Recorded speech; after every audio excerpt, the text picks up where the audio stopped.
Welcome friends. आज हम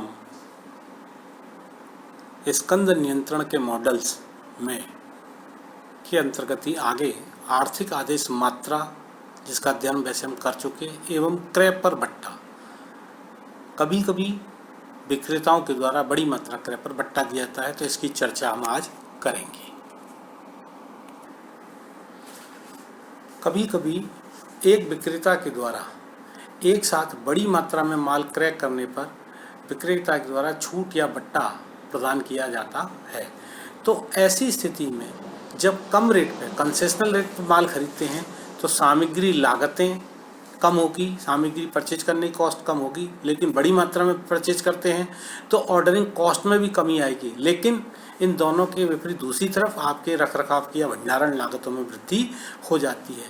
तो ऐसी स्थिति में कई बार हमें यह निर्णय करना पड़ता है कि भाई आर्थिक आदेश मात्रा एक अलग पहलू है अपने आप में, कि भाई बड़ी मात्रा में माल का क्रय किया जाए या नहीं किया जाए, या विक्रेता द्वारा प्रदान की गई छूट का लाभ लिया जाए अथवा नहीं लिया जाए। इन सारी चीज़ों की चर्चा जो हम करेंगे।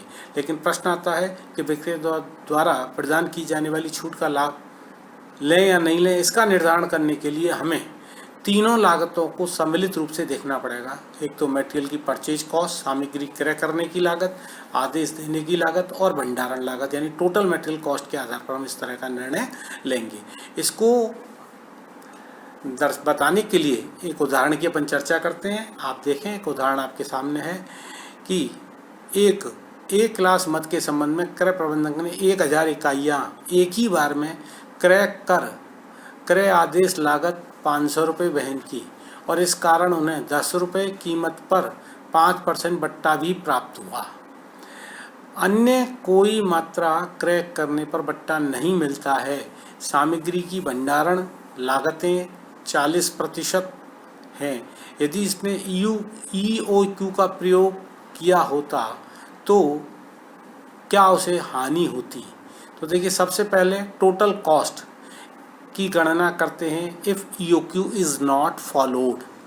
तो एग्जिस्टिंग ऑर्डर साइज जैसा क्वेश्चन में दिया है, प्रबंधक ने एक बार में ही 1000 इकाइयों को परचेज कर लिया। एक बार में ही का मतलब हम ये मान के चलते हैं कि सालाना जो कंजप्शन है वो 1000 इकाइयों का है, और 1000 इकाइयों को परचेज किया। तो इसका जो है एवरेज इन्वेंट्री होगी, इसकी ऑर्डर साइज तो हो गया 1000, एवरेज इन्वेंट्री हो जाएगी 1000 भाग 2, आधा करेंगे 500 यूनिट। देन डिस्काउंट की हम बात करें तो पर यूनिट मटेरियल कॉस्ट 10 रुपये है और 5% डिस्काउंट है। 10 रुपये का 5% 50 पैसे घटा दें तो 9.5 रुपये डिस्काउंटेड कॉस्ट पर यूनिट आपका हो जाएगा। इस तरीके से कॉस्ट, कैरिंग कॉस्ट एक यूनिट की, एक इकाई की, तो ऊपर क्वेश्चन में दिया भंडारण लागतें 40% हैं, तो 9.5 रुपये को 40% से मल्टीप्लाई करें, 0.4 से करेंगे तो 3 रुपये 80 पैसे जो है पर यूनिट जो है वह है आपके भंडारण लागत, कैरिंग कॉस्ट आ गई। ऑर्डरिंग कॉस्ट जो है, पर ऑर्डर की कॉस्ट जो है वह क्वेश्चन में दी है 500 रुपये की लागत है। एवरेज इन्वेंट्री 500 और टोटल एनुअल कंजप्शन है आपका 1000, और डिस्काउंटेड जो प्राइस है वह है आपकी 9.5 रुपये। आगे की गणना अभी देखें आगे। हाँ, तो अभी हम चर्चा कर रहे थे कि भाई ऑर्डरिंग कॉस्ट पर ऑर्डर है 500 रुपये, सामान्यतः मटेरियल कॉस्ट है जो वो आपकी 10 रुपये पर यूनिट है, और 40% सामान्य दशा में 4 रुपये के भंडारण लागत है। लेकिन 1000 इकाई एनुअल कंजप्शन का माल एक बार में परचेज करने पर 5% डिस्काउंट मिलता है, और 5% डिस्काउंट के बाद पर यूनिट कॉस्ट उसकी जो 9.5 रुपये होती है, 9.5 का 40% अगर हमने निकाला तो वह आपका कैरिंग कॉस्ट होगी 3 रुपये 80 पैसे।